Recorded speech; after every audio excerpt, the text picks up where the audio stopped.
Avant de plonger dans cette histoire incroyable, pensez à vous abonner à la chaîne et à activer la cloche. Ici, chaque récit a quelque chose à dire, et vous ne voudrez pas en manquer un seul. Ils ont plaqué un vieil homme contre le mur, mais quand ils ont vu le général, tout a changé.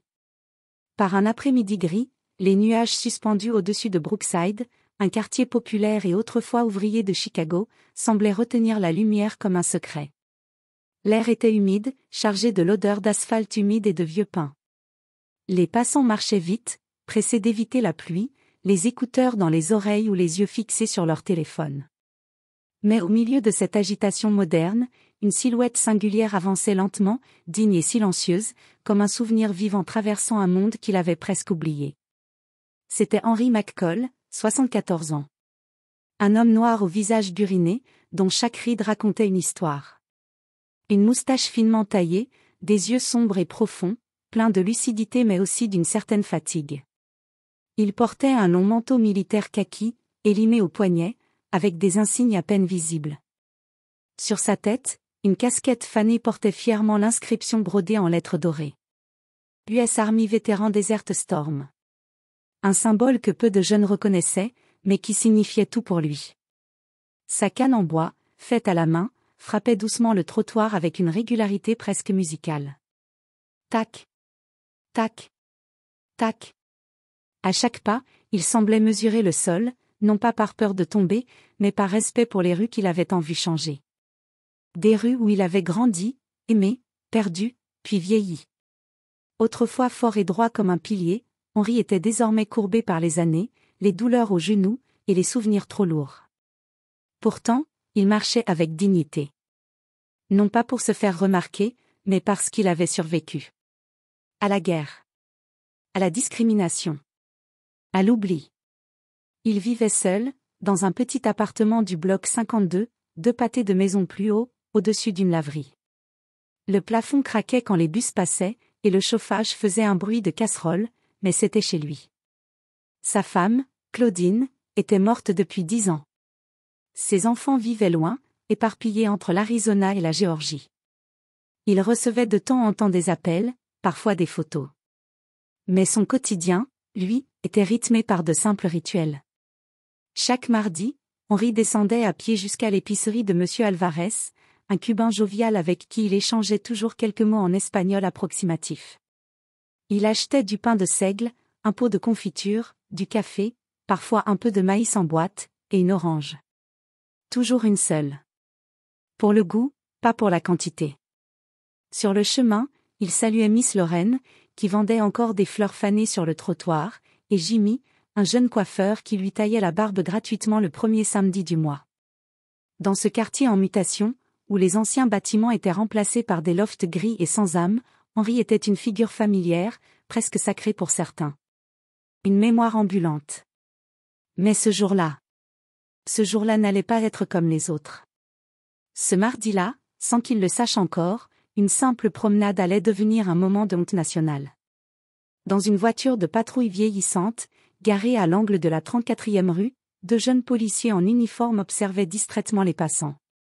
L'agent Travis Miller, 25 ans, les traits encore frais, mais le regard déjà durci par quelques mois de service, regardait par la fenêtre en mâchant nerveusement un chewing-gum. À ses côtés, l'agent Jake Connors, un peu plus calme mais visiblement tendu, tapotait du bout des doigts sur le volant. « Tu vois le vieux là-bas » murmura Miller, désignant du menton une silhouette qui avançait lentement sur le trottoir en face. Henry McColl, avec son long manteau kaki et sa canne, avançait à son rythme, l'air fatigué mais digne. Son sac d'épicerie pendait mollement à son bras. Ouais. Manteau militaire, canne, sac. Répondit Connors, fronçant les sourcils. T'as vu comme il regarde autour de lui? C'est louche, non? Miller hocha la tête, l'œil scrutateur. Ouais, il est un peu trop nerveux. Peut-être qu'il cache quelque chose. On vérifie? Allez, on y va. Ils échangèrent un regard entendu, puis ouvrirent la portière en même temps. Le claquement résonna dans la rue presque vide. Les 2 hommes sortirent d'un pas rapide, main prête à dégainer, radio en main, prêt à appeler des renforts. Henry, surpris, leva les yeux, ne comprenant pas ce qui lui arrivait. « Monsieur, arrêtez-vous immédiatement !» main en l'air, ordonna Miller d'une voix ferme, mais manquant de douceur. « Je rentre chez moi, officier. »« Il y a un problème ?» répondit Henry d'une voix tremblante, mêlée d'étonnement. Avant qu'il n'ait pu dire un mot de plus, Miller saisit son épaule avec force et le plaqua contre le mur de briques rouges d'un vieux bâtiment décrépit. Le sac d'épicerie tomba au sol dans un bruit sourd, libérant quelques pommes qui roulèrent et s'immobilisèrent sur le bitume craquelé. Connors, un peu maladroit, posa sa main sur la taille d'Henry, commençant à le fouiller, son regard cherchant quelque chose qu'il n'avait pas. Henry, pris au dépourvu, restait immobile, le souffle court, ses mains tremblantes pressées contre le mur froid.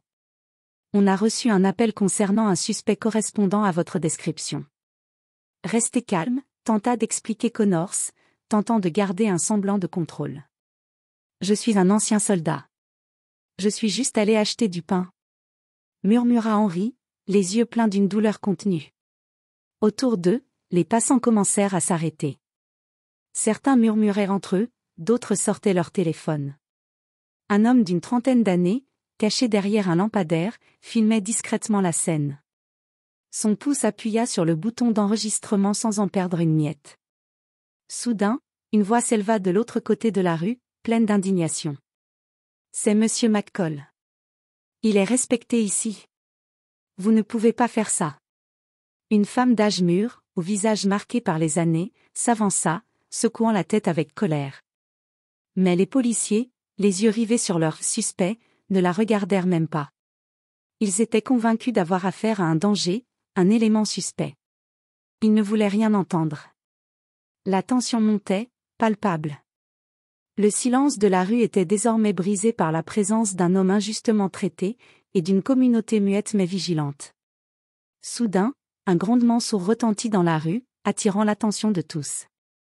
Un véhicule officiel surgit au coin de la 34e rue, freinant brutalement dans un crissement aigu qui déchira le calme naissant. C'était une berline noire, aux vitres teintées, portant les insignes du gouvernement. Les passants se figèrent, curieux. La portière côté chauffeur s'ouvrit avec autorité, révélant un homme imposant, à la stature militaire parfaite. Son uniforme impeccablement repassé portait fièrement les décorations d'un officier de haut rang. Le visage de cet homme, sombre et déterminé, était marqué par des années de rigueur, de combat et de responsabilité. Ses yeux brûlaient d'une colère froide. Le général Eliad E. Hargrave, commandant des forces de réserve de l'armée américaine et l'un des plus hauts gradés afro-américains du pays, venait d'arriver. Il était en route pour une cérémonie au centre des anciens combattants situé à quelques pâtés de maison, mais ce qu'il venait de voir lui serra le cœur. Il avait croisé cette scène, comme un flash douloureux. Son pas se fit lourd, décidé, tandis qu'il s'approchait à grands pas, balayant les murmures de la foule par la simple force de sa présence. Sa voix, profonde et autoritaire, déchira l'air comme une détonation. « Lâchez cet homme immédiatement !» Les policiers, surpris, se retournèrent lentement, leur visage blême, pris au piège. « Monsieur, cette scène ne vous concerne pas, veuillez. » tenta Miller, hésitant, tentant de reprendre le contrôle. Mais le général, implacable, coupa net. « Silence. Cet homme s'appelle Henry McCall. Il m'a sauvé la vie en Irak, en 1991. C'est un héros décoré. Et vous osez le plaquer contre un mur comme un criminel ? » Le sang sembla se retirer du visage de Miller et Connors. Leurs mains tremblaient, ils baissèrent la tête, honteux. « Monsieur le général, nous ne savions pas. » balbutia Connors, les mots coincés dans la gorge. « C'est bien là le problème. Vous ne savez rien. Vous voyez un vieil homme noir avec une canne et vous supposez qu'il est suspect. Vous avez laissé vos préjugés guider vos actions, et c'est inacceptable. » Henry, toujours appuyé contre le mur froid, releva lentement la tête. Son regard fatigué croisa celui du général, chargé d'une reconnaissance profonde. « Bonjour, Elia. » murmura-t-il d'une voix rauque mais chaleureuse. Le général s'agenouilla à ses côtés, passant doucement une main ferme sur son bras, l'aidant à se redresser. Henry saisit sa canne avec plus de force, se redressant malgré la douleur. Les deux jeunes policiers restèrent immobiles, presque figés, le poids de leur erreur écrasant leur fierté. Ils évitaient le regard des témoins, des passants, et surtout celui du général, qui ne les lâchait pas du regard. Autour d'eux, un silence lourd régnait. La foule retenait son souffle, consciente d'assister à un moment historique. Le général Hargrave, symbole de courage et d'honneur, venait de rappeler la dignité que ce vieil homme méritait depuis toujours. La scène, capturée par un passant discret mais attentif, fut rapidement mise en ligne sous le titre évocateur. Ils ont menotté un vétéran puis ont vu le général. En moins de 24 heures, la vidéo devint virale. Des millions de personnes à travers les États-Unis la regardèrent, partagèrent, commentèrent avec colère et consternation. Les réseaux sociaux s'enflammèrent de messages indignés, souvent poignants. Ils n'ont même pas pris le temps de lui parler. Une honte. Voilà pourquoi on parle de profilage racial systémique. Ce n'est pas un cas isolé. Honorez vos vétérans. Ne les humiliez pas en pleine rue. Ce vieux monsieur est un héros, pas un suspect. Des hashtags comme #respect Henri MC Cole et #justice pour les vétérans inondèrent Twitter, Instagram, Facebook. Des influenceurs, des personnalités publiques, des vétérans eux-mêmes prirent la parole pour dénoncer l'injustice. Une vague d'indignation monta rapidement dans la ville de Chicago.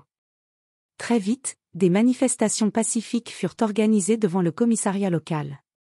Des anciens militaires, en uniforme, y prirent la parole devant une foule attentive, rappelant le sacrifice de leurs frères d'armes et demandant des réformes profondes dans la formation et la culture policière. Le général Eliad Hargrave, de son côté, fit une déclaration officielle largement reprise par les médias. Ce pays doit protéger ceux qui l'ont défendu. Henri McColl est un héros. Ce qu'il a vécu est inacceptable, intolérable. Nous devons nous unir pour que plus jamais un vétéran, ou quiconque, soit traité de cette manière. En réponse à la pression populaire et à l'enquête interne, les deux jeunes policiers, Miller et Connors, furent immédiatement suspendus. Une procédure disciplinaire fut engagée, suivie d'une formation obligatoire sur les biais et le respect des droits civiques. Le maire de Chicago, dans une cérémonie publique à l'hôtel de ville, présenta ses excuses officielles à Henri McColl, entouré de représentants de la communauté et de vétérans. La salle entière se leva pour applaudir cet homme qui, malgré son humiliation, avait gardé la tête haute. Mais Henri, fidèle à lui-même, ne chercha pas vengeance ni rancune. Dans un souffle calme, devant les micros et les caméras, il déclara : « Je ne veux pas leur ruine. Je veux leur conscience. Qu'ils apprennent. Qu'ils regardent au-delà de la couleur de peau, au-delà des préjugés. Qu'ils voient l'humain, tout simplement. » Les semaines suivantes, en hommage à ce moment de justice et de mémoire, une place du quartier fut rebaptisée « Place Henri McColl ». Une plaque gravée fut posée au pied d'un chêne centenaire, portant l'inscription : « À ceux qui se battent pour un pays, même lorsqu'ils ne sont pas toujours bien accueillis par lui. » Un matin d'automne, alors que le soleil se levait doucement sur Brookside, Henri était assis sur un banc en pierre, dans cette place désormais sienne.